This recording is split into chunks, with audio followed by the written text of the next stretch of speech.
Week 1 of the NFL season is always more than just football. It's a declaration, a tone setter, and for the Las Vegas Raiders, it's a chance to rewrite their narrative right out of the gate. The stage is set. The Raiders square off against the New England Patriots, two teams carrying very different vibes into the opener. On paper, the injury reports tell a story of opportunity. In practice, the week has been filled with press conferences, bold statements, and a growing sense that this year's Raiders team might just be different. The Raiders' first official injury report of the season was, in a word, ideal. Only two names appeared: cornerback Q. Kelly and backup quarterback Kenny Pickett. Both were full participants in practice.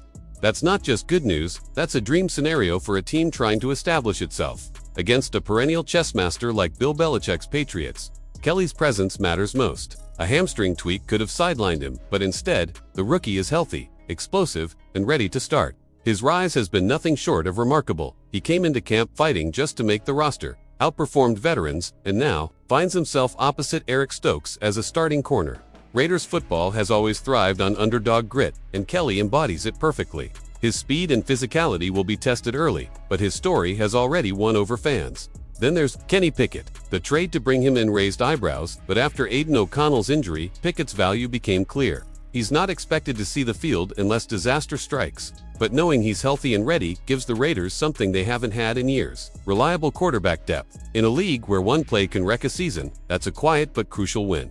The Patriots report, though, paints a more complicated picture. Three names jumped out, but none louder than Christian Gonzalez. The star corner is nursing a hamstring injury and did not practice Wednesday.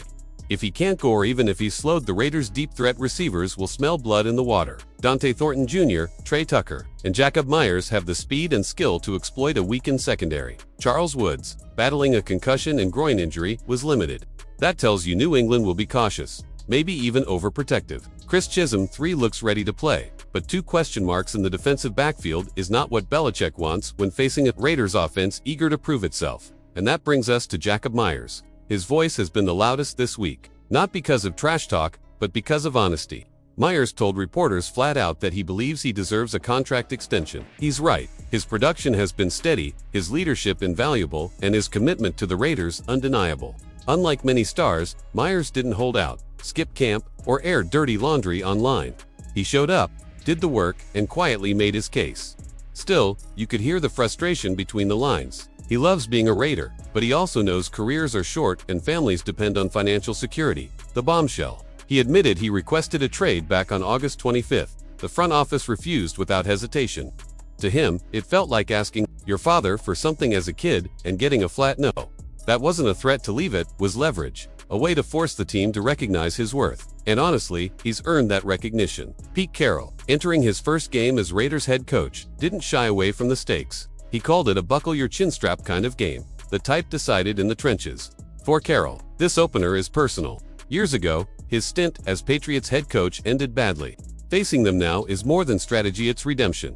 Carroll confirmed Kelly will start opposite Stokes, with Darian Porter rotating in. He acknowledged the Patriots' offensive schemes are designed to confuse defenses, but he made it clear the Raiders will hit back with aggression and unpredictability. It was the kind of press conference that sets the tone. No excuses. No hand-wringing, just a promise of toughness. Quarterback Geno Smith echoed the sentiment. The Raiders want to be that team with something to prove, he said, and you can feel it. He reminded everyone of the National Disrespect Power Rankings, placing Las Vegas at 24th, just behind the Patriots at 22. That's bulletin board material. Geno also hyped up Dante Thornton, predicting a breakout role for the receiver. Trey Tucker will add explosiveness on special teams, while rookie running back Ashton Gentry praised veteran Raheem Mostert for mentoring him on how to survive the grind of an NFL season. All of this builds toward a fascinating chess match. Gonzalez plays. He won't be 100%. The Raiders should target him early, stretch the field with Tucker, test him deep with Thornton, and make him prove that hamstring can hold up. If Stokes can contain Stephon Diggs, who's working back from ACL surgery, Patrick Graham's defense will have the freedom to disguise coverages and bait Mac Jones into mistakes. Beyond X's and O's, though, this game is about identity. Carroll wants to establish the Raiders as physical, disciplined, and fearless. Myers wants to show his value extends beyond a contract dispute. Kelly wants to prove his story is more than preseason hype, and Gino wants to silence those who wrote the Raiders off before the season even started. Meanwhile, the Patriots are limping in, trying to patch holes in their secondary and hoping Gonzalez can somehow anchor the defense. Belichick will scheme, as he always does, but the question is whether his chess pieces can survive the Raiders' first punch. As a side note, Carroll also weighed in on Thursday Night Football, picking the Eagles over the Cowboys. His reasoning was blunt. Dallas lost Micah Parsons, and their defense was already shaky. Expect a high-scoring game, but Philly's physicality will decide it. So what's the bottom line for Raiders fans? Health is on your side. Momentum is building. And for the first time in a long time, the narrative isn't about dysfunction, it's about opportunity. A win here isn't just a tally in the standings. It's a statement to the league that the Raiders are done being overlooked, done being doubted, and ready to take control of their story. Week 1 isn't just another game. For Pete Carroll, it's a chance at redemption. For Jacob Myers, it's leverage. For Q Kelly, it's a dream realized. And for the Raiders as a whole, it's the start of a season where respect isn't given, it's taken.